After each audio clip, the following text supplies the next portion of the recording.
The crisis reached a breaking point at a late-night press briefing. Government officials appeared visibly shaken. Their carefully rehearsed statements repeated the same vague claims: national security, foreign interference, misinformation, need for stability. But they refused to answer one question: why were soldiers detained without trial? Their silence was deafening. Behind the scenes, however, the truth was unraveling rapidly. A leaked document began circulating through encrypted Pan-African networks. It revealed a covert deal between government insiders and a consortium of foreign companies, one that would give them exclusive extraction rights to the rare earth deposits for 50 years, in exchange for infrastructure promises that would leave the country heavily indebted and dependent. Worse still, the document suggested that foreign security contractors, not national forces, had ordered the arrest of the military unit that resisted operations near the mineral field. It was a bombshell. The continent exploded with outrage. This was not simply a resource dispute. It was the reawakening of old colonial shadows under new flags. It was a reminder that Africa's sovereignty was still vulnerable to manipulation. Pan-African leaders began mobilizing. In West Africa, policymakers sent diplomatic envoys urging transparency. In Southern Africa, activists staged continent-wide protests. In East Africa, strategists demanded an African-led investigation. In North Africa, academics published exposés tracing foreign involvement. The government sensed that the walls were closing in and shifted its strategy. Instead of suppressing the story, it announced a sudden promise of investigation.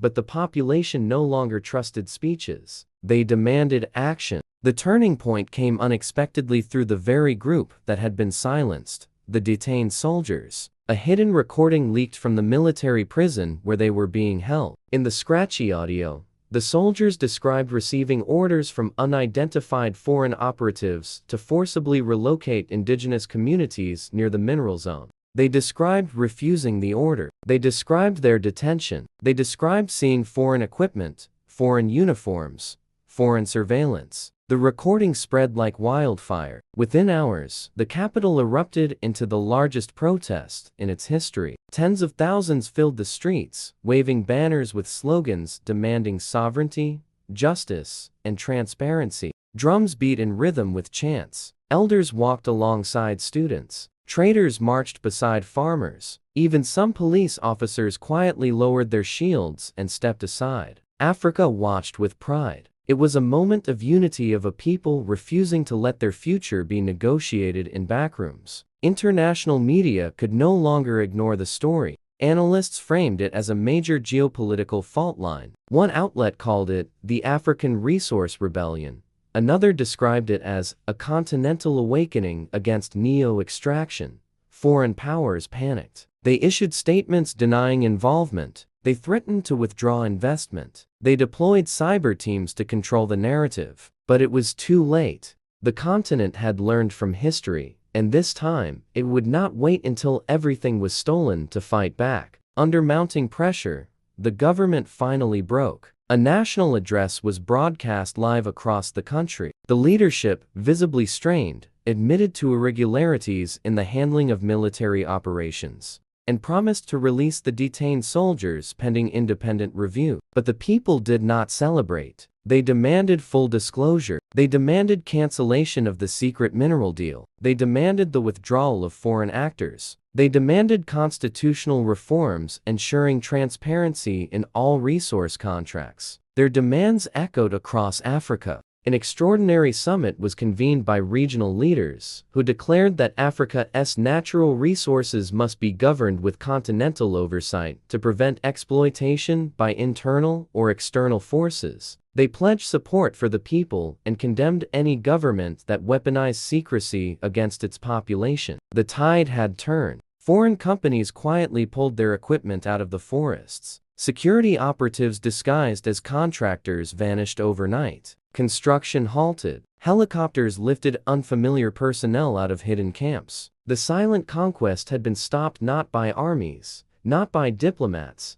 but by the power of an informed and united people. In the weeks that followed, the truth emerged slowly, like dawn breaking through fog. The mineral discovery was far bigger than anyone had imagined. Global powers had been prepared to fight for control, not with open aggression, but with covert influence and economic manipulation. But the people had chosen a different legacy. They had chosen sovereignty over submission, unity over silence, Pan-African solidarity over fear. The soldiers were released. Journalists returned to their work. Internet restrictions were lifted. Investigations began. But the nation would never be the same. Across Africa, a new narrative took root, one where governments were held accountable, where resources were defended, where the continent rejected the shadows of exploitation and built its own future. The government had tried to hide the truth, but the people had seen through the darkness. And in that moment, a new chapter of African awakening had begun, one that the whole world could feel. The silence had been broken, the secret exposed, the continent awakened, and Africa would never be silent again. The first whisper came from a dusty border town, carried by traders who moved between the savannah and the rainforest. It was small, almost forgettable, nothing more than murmurs about soldiers disappearing from their posts. But by the time the news reached the capital, that whisper had become a storm. Soldiers detained without explanation, radio stations abruptly silenced, journalists hauled out of their offices, internet throttled so severely that even voice notes failed to send. Across the continent, observers asked the same question, burning through the African press like wildfire. What was the government hiding? The story did not begin with the detained soldiers. It began months earlier, deep within the forested heart of Central Africa, where a new discovery had quietly set off an international scramble. Geologists had stumbled upon a mineral deposit of staggering strategic value, one richer in rare earth elements than anything found in the region before. These minerals powered global technologies, satellites, drones, electric vehicles, advanced weapons systems. Whoever controlled this deposit would hold a key to the future. The government knew it. Foreign powers knew it. And the local communities caught between hope and fear felt the world as gaze turned toward their lands like a burning lens. The discovery should have been a moment of national celebration, but instead, it awakened geopolitical predators and stirred tensions that had long simmered beneath the country's surface. The first sign of trouble came when an elite military unit posted near the mineral-rich zone suddenly refused orders. Their reasons were unclear, but rumors spread quickly. Some said they discovered foreign operatives moving inside the forest without authorization. Others whispered that the soldiers were asked to intimidate local villages resisting relocation. A few insisted the orders they received were not from the military command at all but from outside forces with deeper pockets and darker agendas. Whatever the truth was, the government acted swiftly and brutally. Entire units were detained. Commanders vanished overnight. Families received no explanations. And then came the clampdown. Television studios were raided by masked officers. Community journalists were dragged from their homes. Foreign correspondents received expulsion notices disguised as administrative errors. Internet cafes were shuttered. Even social media influencers suddenly found their accounts frozen or shadowed by invisible censorship. Fear spread silently, like smoke from a fire nobody could see. Across the continent, people whispered, "Why silence the media? Why hide the detained soldiers? Why censor an entire population?" Something far greater than military indiscipline was unfolding. Meanwhile, deep inside a fortified government compound, a tense meeting took place. Senior officials sat around a glossy wooden table, their expressions tight with anxiety. In the center of the room, a single screen displayed satellite images, dense forest, newly carved roads, strange rectangular structures appearing near rivers. A strategist pointed at the images with a trembling hand. "These installations are not ours," he said. "They appeared in less than 3 weeks. Whoever is building them has advanced machinery, secrecy, and backing far beyond the region."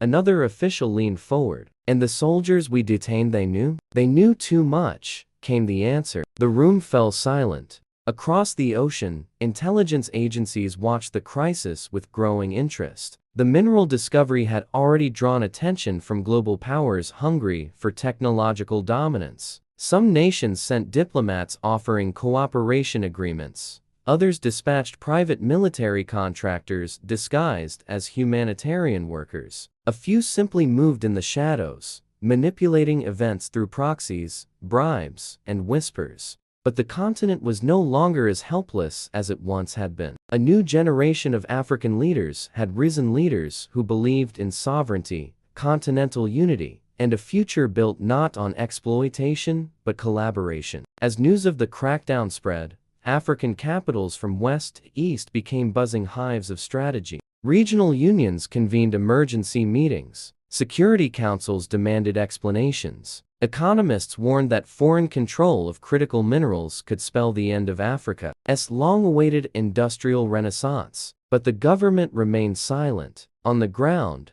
things grew more tense. In rural villages, elders noticed unfamiliar drones humming above the treetops. Farmers found strange tire tracks where no roads existed days before. Fishermen reported boats with no flags, crewed by people who spoke languages they had never heard. It felt as though the land itself was being mapped, monitored, and measured by invisible hands. Local youth resistance groups emerged, driven by frustration and fear. They communicated through handwritten notes, signals carved into trees, and coded drumbeats at night. Old ways resurrected for modern resistance. Their message was simple: Africa's resources would not be stolen again. But resistance came with danger. One evening, security vehicles rolled into a village suspected of sheltering dissident soldiers. Houses were searched. Men were questioned. Women were forced indoors. When the convoy left, the village was silent. No laughter,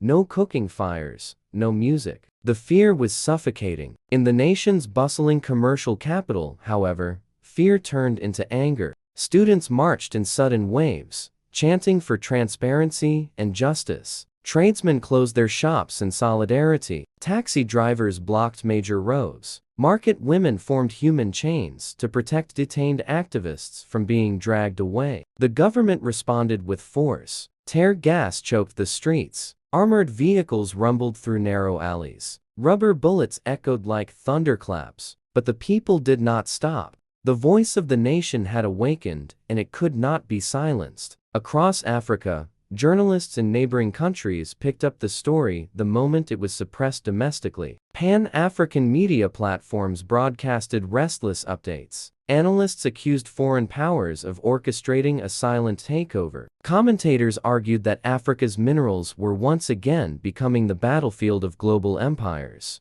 One respected Pan-African economist summarized the crisis on an international broadcast: when a government hides its soldiers and silences its media, it is not protecting its people, it is protecting secrets. And in Africa, secrets usually mean resources.